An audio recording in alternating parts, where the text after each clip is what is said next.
Hello everyone, my name is Yash Tiwari. I'm from third year Chemical Engineering Department at BNIT Nagpur. Today we're going to explore our CRE lab or the Chemical Reaction Engineering Laboratory. Please follow me.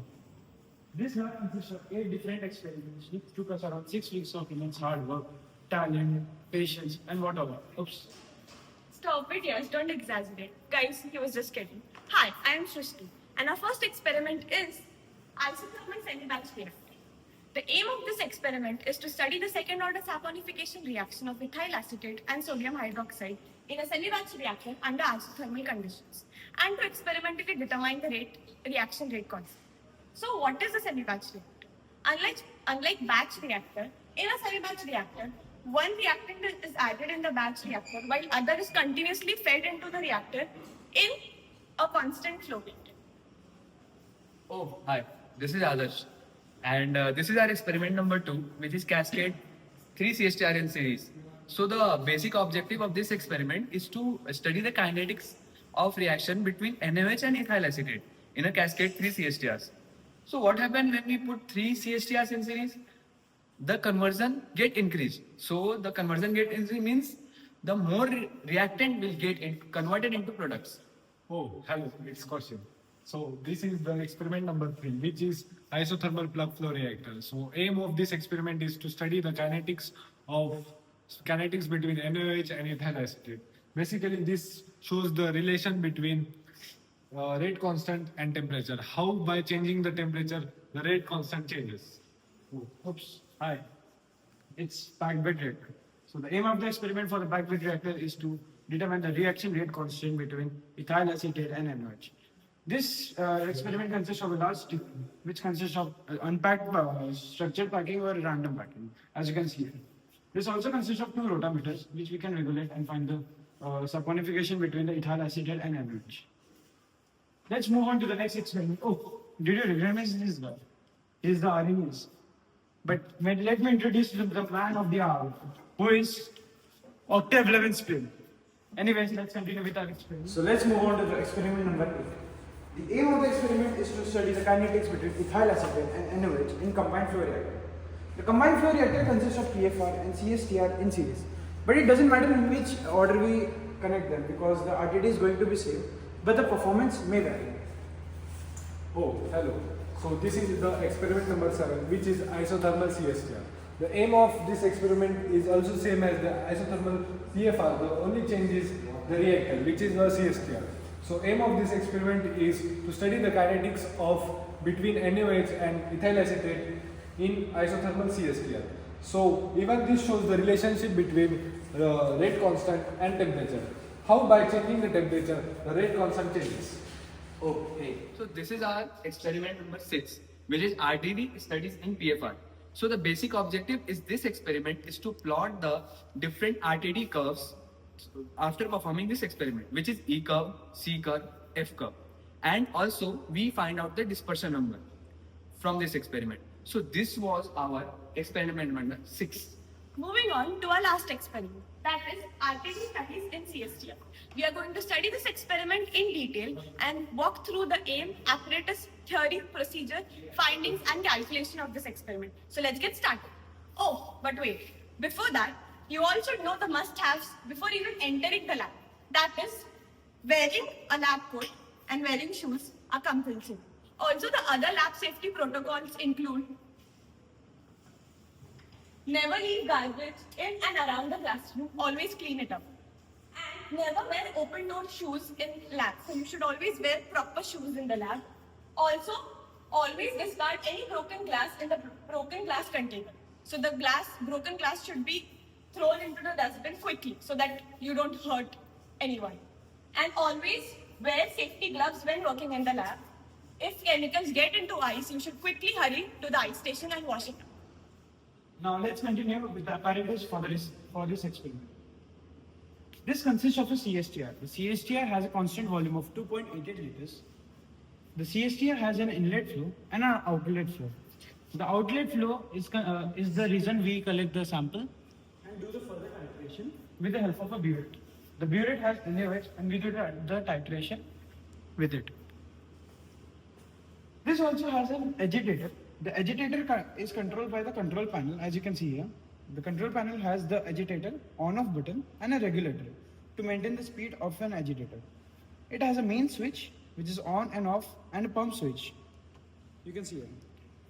The main CSTR consists of a storage tank in which water is filled. The water is filled and through the pump it goes up to the overhead tank.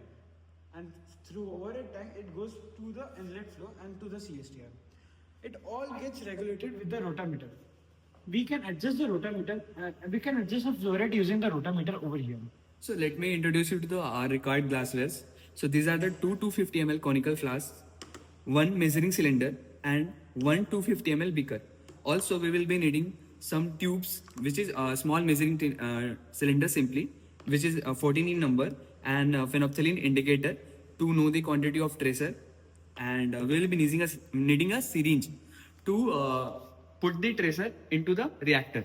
So with this syringe, we take the tracer in the syringe and then we will put the certain amount of tracer in our reactor while the experiment is going on. And after that, we will be needing a phenolphthalein to indicating how much tracer is in the output. And with this measuring cylinder, we take the output flow rate. I'm sure some of the terms must have been new to you, like what is RTD, residence time distribution, tracer, and what. So let's cover some theory so that you get acquainted to these new terms. So basically, what is an ideal CSTR? So an ideal CSTR is where you get perfect mixing. So when you are injecting some fluid in it, it will completely get dispersed in the reactor and spread evenly. While in real scenarios, it is far from ideality. Real reactors are not ideal. So there is no ideal mixing in real reactors because of dead zones or channeling or irregular mixing. In real reactors, there is a concept of residence time distribution. Now, what is residence time distribution? Residence time distribution is the time that a fluid element spends in the reactor at the time of injecting till you collect it from the output. So basically, when you're injecting something into it, the time that a particular fluid element will spend in that reactor, that is called residence time distribution. That is called residence time. Residence time distribution is another parameter that is we use to check the residence time. But this residence time is different from reaction time. Reaction time is basically the time required for the reactants to attain steady state. So residence time is not reaction time.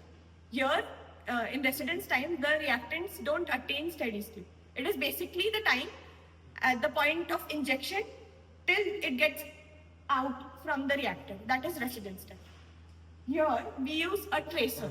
What is a tracer? Tracer is basically any inert, easily detectable, easily soluble component of the reaction that we can inject in that reactant so that we can get output and we can know correct accurately that what a particular fluid element, how much time is that element spending in that reactor.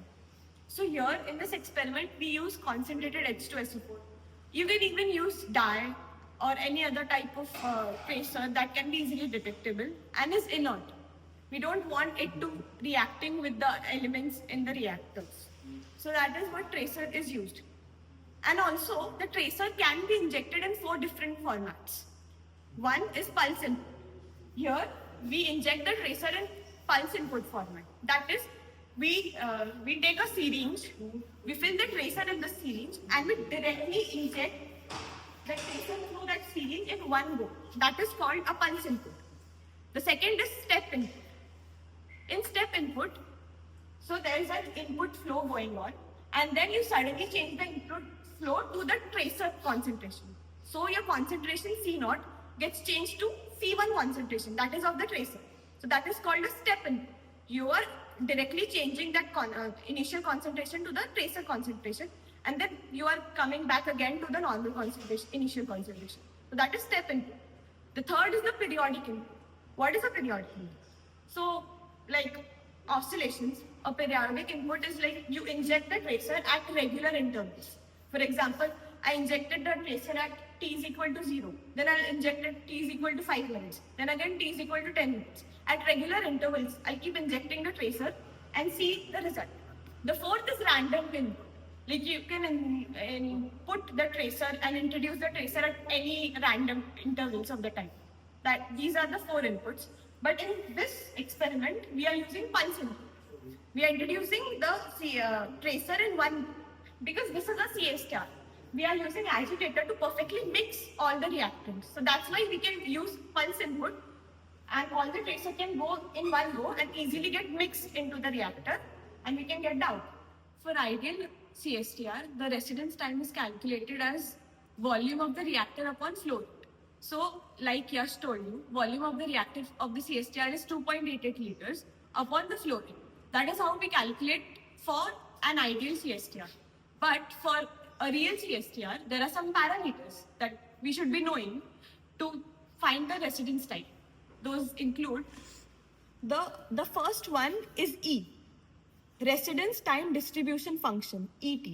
So ET represents the probability density function of residence times, describing the fraction of fluid elements existing in the reactor at time t.